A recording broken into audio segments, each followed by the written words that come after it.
শুভ দুপুর বন্ধুরা। প্রতিদিনের মতোই চলে এসেছি আজকে লাঞ্চে মেনুতে কি আছে সেটা তোমাদের সাথে শেয়ার করতে।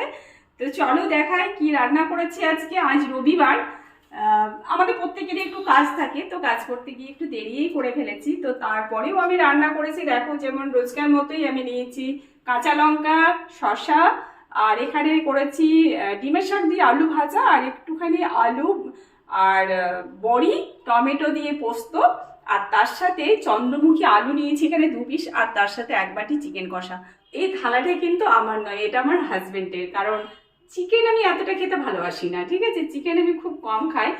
আর তার সাথে আছে একটু কুলের আচার। তো এই দিয়ে আজকের লাঞ্চটা হবে।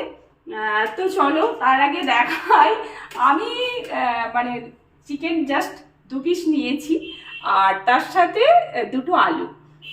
তো যাই হোক, তো চলো তোমরা খাওয়া দাওয়া করে নাও। আজকের মতো আসছি, টাটা, সকলের সঙ্গে থেকো, কেমন।